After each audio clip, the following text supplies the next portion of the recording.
6번 다음 사례에서 괄호 안에 들어갈 학자는 제시된 내용을 읽어가면서 답을 찾아보도록 하겠습니다. 비행이론에 관한 교사의 질문에 고등학생 A는 다음과 같이 답변하였다. 어떤 학자는 사람은 모두 동물이며 자연적으로 누구든지 범죄를 저지를 수 있다고 보았습니다.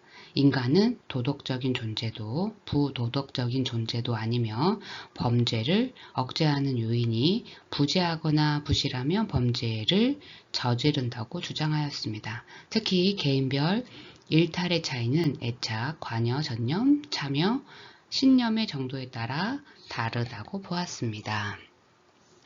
누구나 법을 위반하거나 비행 또는 범죄를 저지를 수 있다고 본 학자. 그래서 청소년이 비행 및 범죄를 저지르지 않는 이유는 애착, 관여, 참여, 신념이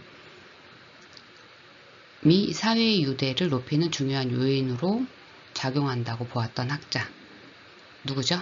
그렇습니다. 사회통제이론, 사회유대이론을 주장한 허쉬입니다. 따라서 6번의 답은 5번 허쉬입니다. 제시된 내용을 한번 다시 읽어보도록 하겠습니다. 비행이론에 관한 교사의 질문에 고등학생 A는 다음과 같이 답변하였다. 허쉬는 사람은 모두 동물이며 자연적으로 누구든지 범죄를 저지를 수 있다고 보았습니다. 인간은 도덕적인 존재도 부도덕적인 존재도 아니며 범죄를 억제하는 요인이 부재하거나 부실하면 범죄를 저지른다고 주장하였습니다. 특히 개인별 일탈의 차이는 애착, 관여, 전념, 참여, 신념의 정도에 따라 다르다고 보았습니다. 답은 허쉬입니다.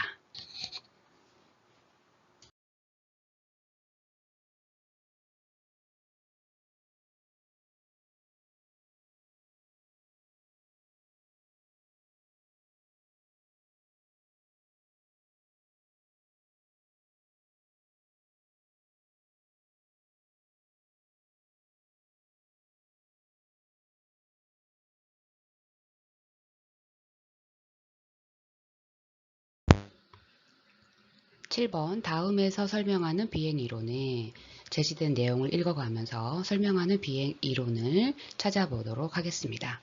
불법적 기회에 대한 접근도 불평등하게 분포되어 있다고 본다. 비행 하위 문화는 범죄 하위 문화, 갈등 하위 문화, 도피 하위 문화로 구분된다. 크로워드와 오린이 주장하였다. 주장한 학자가 크로워드와 오린이고 불법적 기회에 대한 접근도 불평등하게 분포되어 있다고 본다. 즉 합법적 수단이 차단되어 성공 기회가 박탈되고 지역사회 특성에 따른 비행의 형태와 빈도가 달라지고 지역사회에 따른 다른 비행 하위 문화가 있다고 본 비행이론. 그리고 비행 하위 문화 종류로 범죄 하위 문화, 갈등 하위 문화, 도피 하위 문화로 보았던 이론은 그렇죠. 3번 차별기회 이론입니다. 이 차별기회 이론은 크로워드와 오린이 주장한 이론이죠.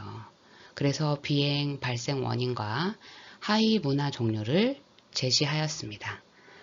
다시 한번 제시된 내용을 읽고 다음 문제로 넘어가도록 하겠습니다. 차별기회 이론은 불법적 기회에 대한 접근도 불평등하게 분포되어 있다고 본다. 비행 하위 문화는 범죄 하위 문화, 갈등 하위 문화, 도피 하위 문화로 구분된다. 크로워드와 오린이 주장하였다. 답은 차별기회 이론입니다. 8번 낙인 이론에 관한 설명으로 옳은 것은 낙인 이론이 어떤 거죠? 그렇죠. 일탈 행동은 행위자의 내적 특성보다 주위 사람들의 부정적인 인식과 낙인에서 비롯되었다라고 하면서 일탈 행동의 원인을 말한 거고, 또한 타인들의 생각과 행동에 따라 개인의 자아 개념이 형성되고 이로 인해서 개인의 행동에 영향을 준다. 이런 걸로 낙인 이론을 말을 했고요. 특성으로는 행위 자체보다는 그 이후의 과정과 결과가 중요하고 수사기관에 연행되거나 사법기관에 처벌받으면 낙인이 찍힌다. 그렇고 한 개인의 과거와 현재 행동이 낙인에 의해 규정되고 낙인이 찍히면 개인의 본래 특성은 무시되고 범죄자의 특성만 각인된다. 이런 이론이 낙인 이론인데요. 탄넨바움과 레머트, 그 다음에 베커 등이 나옵니다.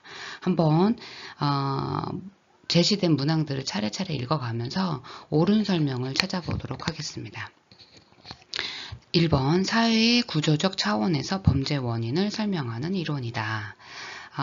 낙인 이론은요, 사회 구조적인 차원보다는 사회적, 상호작용과 의미부여 과정에 초점을 맞춰요. 따라서 1번 설명은 옳지 않습니다. 2번, 베커는 비행 청소년은 나쁘다고 규정되기 때문에 나쁜 존재가 된다고 보았고 이를 악의 극화라고 표현하였다. 악의 극화. 서서 악의 극화에서 사회적으로 주어진 낙인의 결과로 범행을 저지르게 된다는 내용은요, 베커가 아니라 탄넨바움입니다. 따라서 2번도 옳지 않습니다. 3번, 탄넨바움은 특정 행동을 비행으로 규정하는 것뿐만 아니라 특정인의 행동을 비행으로 규정하는 것도 강조하였다. 낙인 이론에서 특정 행동보다는요, 특정 개인을 범죄자로 규정하는 과정에 더 초점을 맞춘 사람은요, 레머트와 베커죠. 따라서 3번도 옳지 않습니다. 4번, 레머트는 낙인을 받기 전에 행하는 비행 행위를 1차적 일탈이라고 하였고, 1차적 일탈로 인해 발생되는 범죄를 2차적 일탈로 구분하였다. 이 설명은 옳습니다. 따라서 8번의 답은 4번이 되겠네요. 5번, 낙인 이론은 합의론적 관점을 바탕으로 한다. 낙인 이론은요, 합의론적 관점보다는요, 갈등론적 관점이 더 가깝죠. 합의론적 관점은 사회가 기본적으로 합의를 통해 규범과 법을 형성한다고 보는 거고, 그에 반해서 낙인 이론은 사회적 갈등과 권력 차이에 의해 어떤 행위가 범죄로 규정된다고 보는 거거든요. 따라서 5번도 옳지 않은 설명입니다. 따라서 8번의 낙인 이론에 관한 설명으로 옳은 것은 4번, 레머트는 낙인을 받기 전에 행하는 비행 행위를 1차적 일탈이라고 하였고 1차적 일탈로 인해 비행되는 범죄를 2차적 일탈로 구분하였다 라는 설명이 옳기에 답은 4번입니다. 9번, 학교폭력 예방 및 대책에 관한 법령상 가해 학생에 대한 조치로 옳지 않는 것은 답부터 얘기하면 5번입니다. 가해 학생에 대한 각 조치별 적용 기준은 학교의 장이 정한다. 어떤가요? 이 조치는 옳지 않습니다. 가해 학생에 대한 조치와 그 적용 기준은요, 누가 하죠? 학교폭력대책심의위원회에서 정한 절차에 따라 이루어집니다. 학교의 장이 임의로 정할 수는 없죠. 학교의 장은요, 심의위원회의 결정에 따라 조치를 실행해야 합니다. 따라서 9번에 5번은 조치로 옳지 않아 답이 됩니다. 나머지들은요, 학교폭력 예방 및 대책에 관한 법령상 가해 학생에 대한 조치로 옳은 설명입니다. 한번 읽어보도록 하겠습니다. 1번, 퇴학 처분은 의무 교육 과정에 있는 가해 학생에 대하여는 적용하지 않는다.